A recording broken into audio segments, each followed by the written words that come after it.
Saudações, meus irmãos. Amados irmãos, peço que inscreva-se no canal e ative o sininho para receber as notificações de novos vídeos. Compartilhe. Deus vos abençoe. O tema apresentado: Lugar Secreto. Mensagem de David Wilkerson. Tenho uma pergunta para você: o que o povo cristão pode fazer em períodos de julgamento iminente da parte de Deus, para mover o coração do Senhor?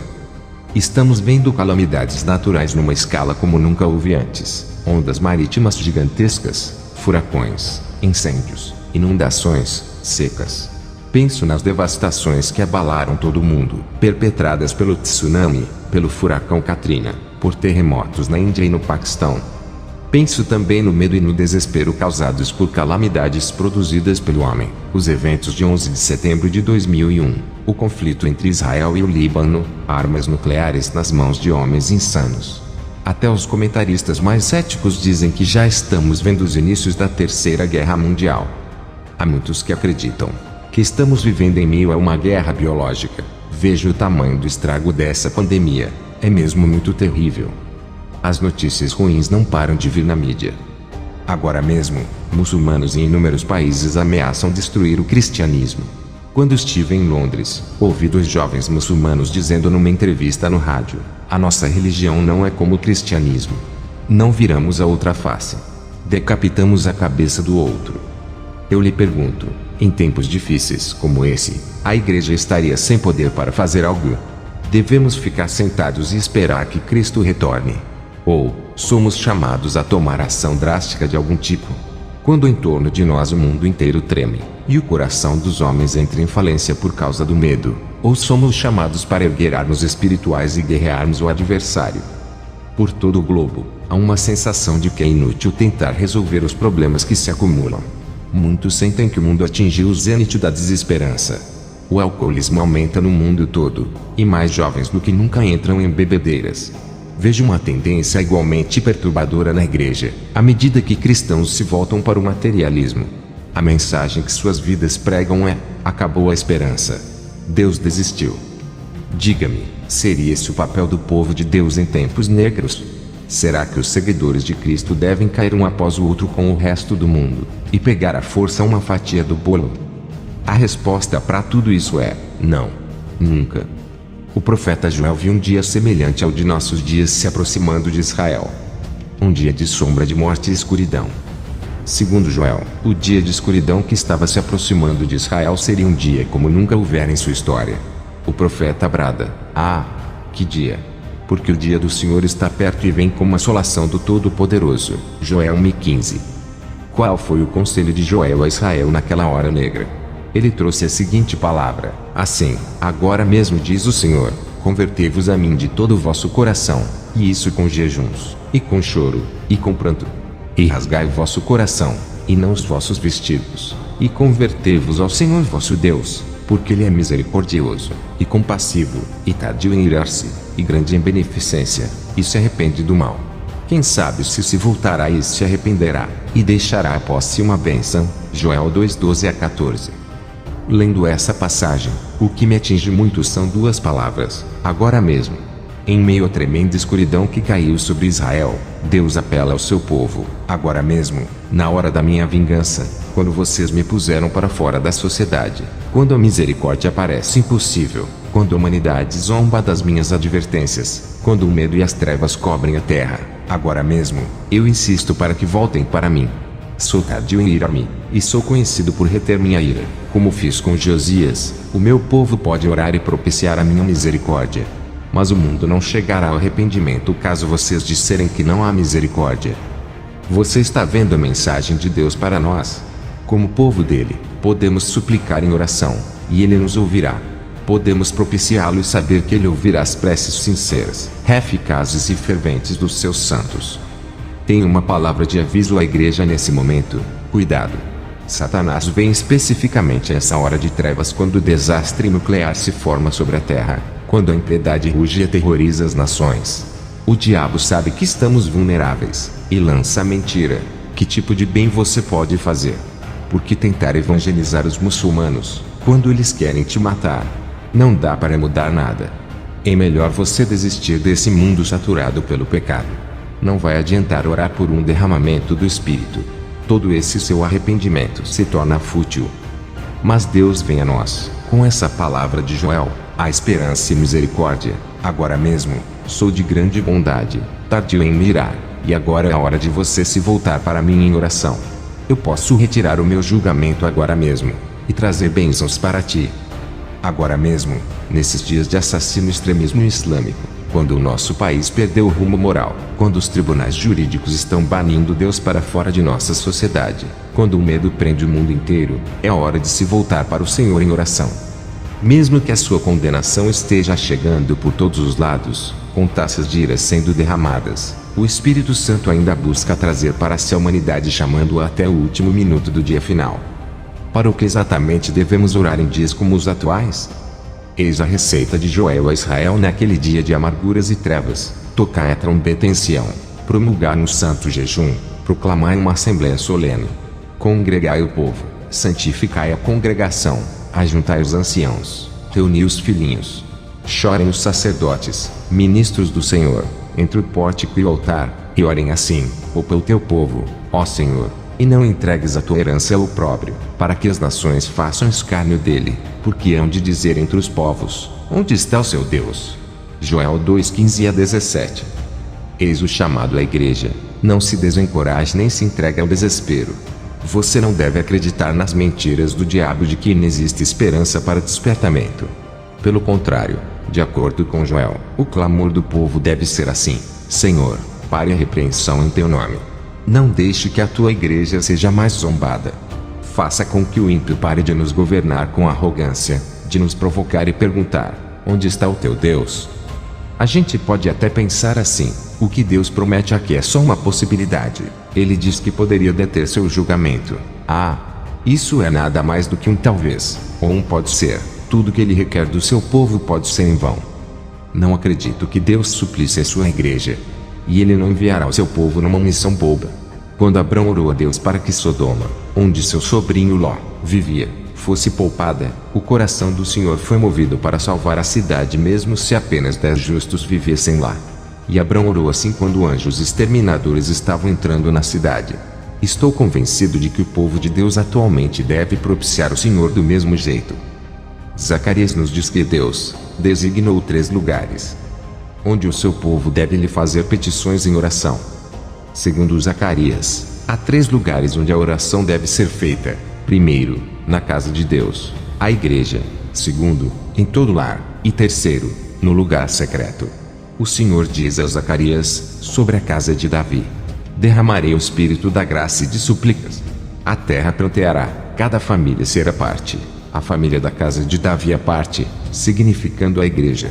A família da casa de Levi a parte, significando a família, ou lar, e suas mulheres a parte, significando cada pessoa individual. Zacarias 12:10, 12-13. Quando Zacarias disse isso, Israel estava cercado por inimigos dispostos a destruí-lo. Havia grande tremor e temor, mas em meio a isso, veio essa maravilhosa palavra: Deus está chegando para tratar desses poderes do mal que estão contra vocês. Então, comecem a orar ardentemente no santuário. Comecem a orar em seus lares e casas. E orem em seu lugar secreto. O Espírito Santo vem, e lhes concederá um espírito de súplicas e graça, capacitando-os a orar. Você está vendo a mensagem de Deus a nós, nesta passagem? Ele está dizendo à igreja de todos os tempos: nos momentos de terror e medo, quero derramar sobre vocês o meu espírito. Mas preciso de um povo em oração sobre o qual o derramarei. A oração começa na casa de Deus. Todos os profetas do Velho Testamento chamaram o povo de Deus para a oração em comum, conjunta. O próprio Jesus declara: está escrito, a minha casa será chamada a casa de oração. Mateus 21:13. O fato é que a história do mundo foi modelada pelas preces da Igreja de Cristo. Pense no seguinte: o Espírito Santo foi inicialmente dado na casa de Deus, no cenáculo. Lá os discípulos perseveraram unânimes em oração. Atos 1:14. Lemos que Pedro foi liberto da prisão por um anjo, enquanto muitas pessoas estavam congregando e oravam. 12:12. A oração conjunta estava continuamente sendo feita pela libertação de Pedro. Claramente, Deus libera muito poder devido às preces da sua igreja. Assim, o chamado a esse tipo de oração não pode ser subestimado. Sabemos que a igreja foi comissionada a ganhar almas, praticar a caridade, a servir como local de reunião para a palavra de Deus ser pregada. Mas primeiro e antes de tudo, a igreja deve ser um lugar de oração. Esse é o seu chamamento primeiro, pois todos estes outros aspectos da vida da igreja nascem da oração. Contudo, a oração em comum é limitada. É limitada à programação de horários e aos tipos de oração aos quais Deus nos chama a orar. Por exemplo, a igreja não é o lugar para o choro de nossas preces de queda e de angústia, quando citamos nossas cobiças e lascívias diante do Senhor e nos arrependamos delas. Algumas vezes a oração em conjunto pode se tornar uma desculpa para evitar esse tipo de oração privativa, quando ocorre um exame do coração. Alguns podem dizer: acabei de chegar de uma reunião de oração de 2 horas, ou jejuei com a minha igreja por 3 dias. Mas esse não é o único tipo de oração que o Senhor deseja de nós. Os nossos lares também devem ser um lugar de oração. Se 2 dentre vós, sobre a terra, concordarem a respeito de qualquer coisa que, porventura, pedirem, ser-lhes-á concedida por meu Pai, que está nos céus. Mateus 18:19. Alguns cristãos chamam isso de oração do acordo. Você é profundamente abençoado se tem um irmão ou irmã consagrado para orar em companhia dele. Na verdade, os intercessores mais poderosos que conheci vieram em 2 ou 3. Se de algum modo Deus me abençoou nessa vida, se me usou para a sua glória, sei que é devido a uns tantos intercessores de poder que oram por mim diariamente. O lugar onde esse tipo de oração tem lugar com mais poder é o lar. A minha mulher Gwen e eu oramos juntos todos os dias, e creio que isso mantém nossa família junta. Oramos por cada um de nossos filhos durante seus anos de crescimento, para que nenhum se perdesse. Oramos por suas amizades e relacionamentos, que Deus mandasse embora namorados ou namoradas, se houvessem sido enviados como uma armadilha. Também pedimos por seus futuros companheiros, e agora estamos fazendo o mesmo por nossos netos. É triste, mas poucas famílias cristãs gastam tempo para orar no lar. Pessoalmente posso testificar que estou no ministério hoje por causa do poder da oração em família.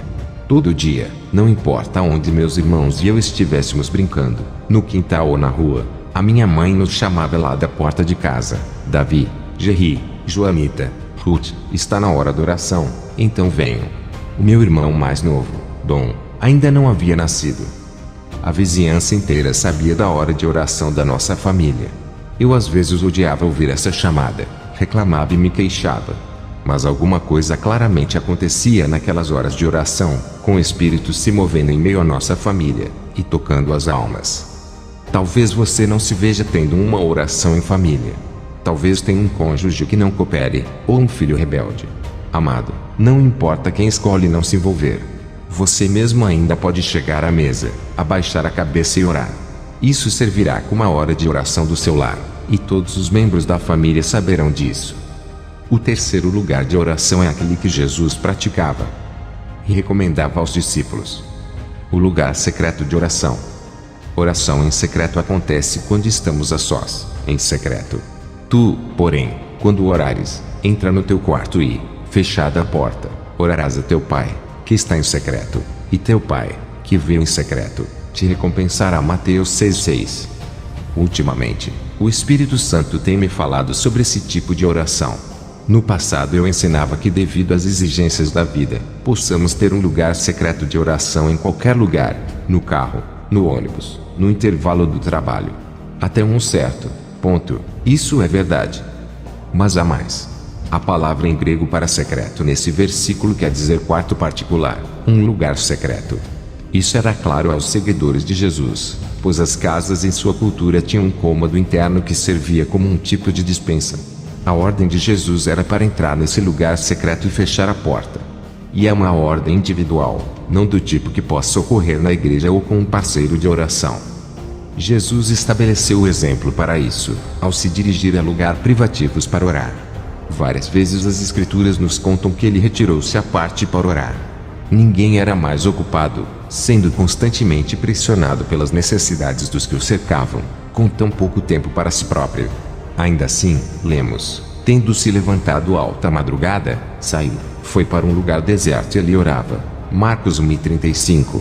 E, despedidas as multidões, subiu ao monte, a fim de orar sozinho. Em caindo a tarde, lá estava ele, só. Mateus 14:23. Veja a ordem dada a Saulo em Atos. Quando Cristo tomou esse perseguidor da igreja, Saulo não foi enviado a uma reunião conjunta da igreja, ou para Ananias, o grande guerreiro de oração. Não, Saulo deveria passar 3 dias sozinho e à parte, orando e conhecendo a Jesus. Todos temos desculpas quanto a por que não oramos em secreto, num lugar especial a sós. Dizemos que não temos um lugar sozinho assim, ou tempo para fazê-lo. Thomas Manton, um piedoso escritor puritano, diz o seguinte sobre esse assunto: dizemos que não temos tempo para orar em secreto. Contudo, temos tempo para tudo mais: tempo para comer, para beber, para os filhos, mas não há tempo para o que sustenta todo o resto. Dizemos que não temos um lugar em particular, mas Jesus encontrou um monte, Pedro, um telhado, eirado, os profetas um deserto. Se você ama alguém, encontrará um lugar para ficar a sós. Segundo as Escrituras, Deus frequentemente nos aflige, para nos levar de volta ao lugar de oração. Davi testifica: antes de ser afligido, andava errado, mas agora guardo a tua palavra. Salmos 119:67. Ele está reconhecendo que quando tudo está calmo e sereno, e com poucos problemas, temos a tendência a nos esfriar ou a ficarmos mornos quanto à oração. Dizemos que amamos Deus, mas em nossos bons momentos podemos na verdade apostatar, negligenciando a comunhão com o Senhor. Então, às vezes, Deus permite afiadas flechas de aflição para nos acordar. Muitos piedosos pais da igreja comentaram sobre esse assunto. João Calvino diz que nunca oferecemos obediência a Deus enquanto não formos compelidos a fazê-lo devido à sua correção. E C.S. Lewis escreve: Deus cochicha em nossos prazeres, mas grita em nossa dor. É o megafone dele despertando um mundo surdo. A dor remove o véu. Às vezes consideramos a oração como algo muito casual. Mas na hora dos problemas nos vemos lutando com o Senhor todos os dias, até assegurarmos em nosso espírito que Ele tem tudo sob controle. Quanto mais queremos ser lembrados desta segurança, mais vamos ao nosso lugar de oração. A verdade é que Deus nunca permite aflição em nossas vidas exceto como ato de amor. Vemos isso ilustrado na tribo de Efraim em Israel. O povo havia caído em grande aflição, e clamou ao Senhor em agonia. Ele respondeu: bem ouvi que Efraim se queixava. Jeremias 31:18. Como Davi, Efraim testifica: castigaste-me, e fui castigado como novilho ainda não domado. Converte-me, e serei convertido, porque tu és o Senhor, meu Deus. 31:18. Em outras palavras, Senhor, tu nos castigaste por algum motivo. Éramos como um touro jovem, sem aprendizado, cheio de energia, mas tu nos castigaste a fim de nos domar para o teu serviço. Trouxeste controle à nossa fúria. Veja, Deus tinha grandes planos para Efraim, de frutos e satisfação. Mas primeiro teriam de ser instruídos e treinados. Assim, Efraim declara: arrependi-me, depois que fui instruído. 31:19. Na verdade disseram, no passado, quando Deus nos tinha na sala de aula preparando-nos para o seu serviço, não podíamos receber correção. Fugíamos, gritando: é muito difícil. Éramos teimosos, sempre saindo do jugo que Ele colocava. Então Deus pôs sobre nós um jugo mais apertado, e usou sua vara do amor para quebrar nossa teimosa vontade. Agora, nos submetemos ao seu jugo. Nós também somos como Efraim, touros jovens e egoístas que não querem jugo. Evitamos a disciplina do arado, evitamos vivenciar a dor, aceitar o cajado e vara. E esperamos ter tudo agora: vitória, bênção, frutos, meramente reivindicando as promessas de Deus, ou as tomando pela fé.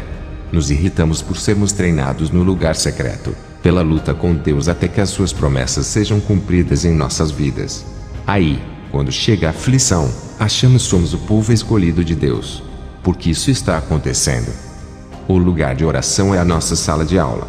E se não tivermos esse tempo a sós com Jesus, se formos liberados da intimidade com Ele, não estaremos preparados quando a inundação chegar. Nem toda aflição em nossa vida é correção de Deus.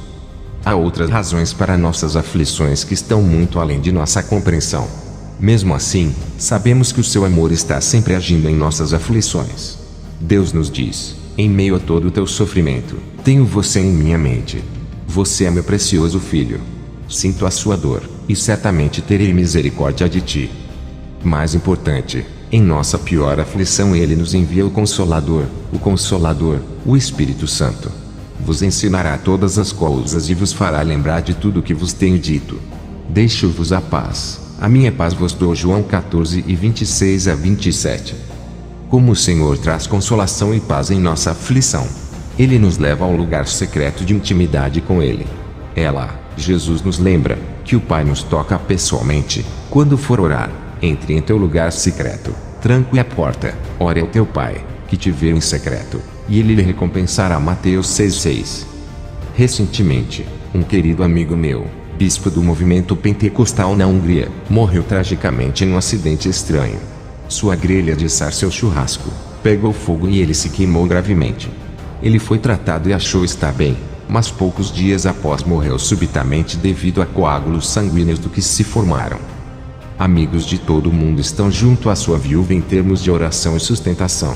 Ainda assim, a real consolação para ela virá do alto. Nenhum psicólogo pode ajudá-la em sua dor tão profunda. O Consolador é fiel para encontrá-la no lugar secreto.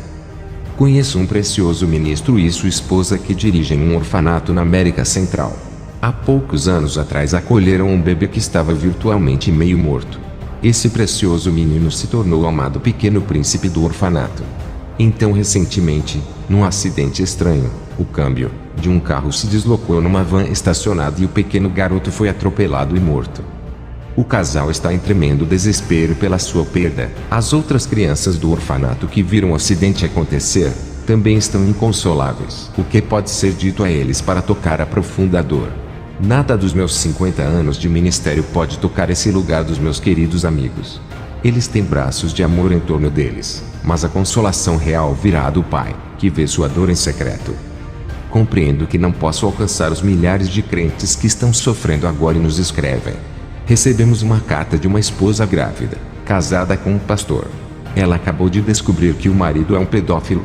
Ela escreve: não sei o que fazer. Creio que tenho de me divorciar de meu marido. Não o quero molestando nosso filho. Há algo que todo irmão e toda irmã que esteja sofrendo pode fazer. Leve tudo a Jesus, tranque-se no lugar em secreto, com Ele, e ache o consolo, em sua presença.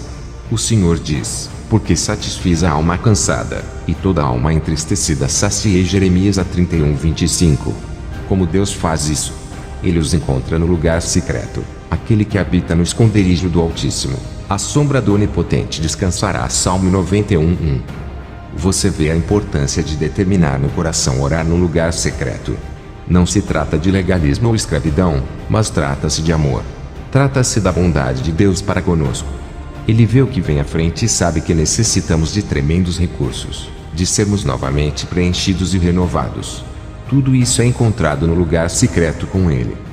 Podemos achar que não sabemos como orar, mas podemos começar simplesmente louvando-o.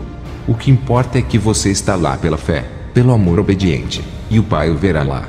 Ele irá lhe revelar seu amor em secreto, e o recompensará com o fruto do seu reino. O Espírito Santo irá orar através de você e lhe dar expressão. Amém. Glórias a Deus. Fiquem todos com esta palavra. Irmãos, vale lembrar que inscreva-se no canal e ative o sininho para receber notificações de novos vídeos. Fiquem todos na paz do nosso Senhor e Salvador Jesus Cristo. Amém.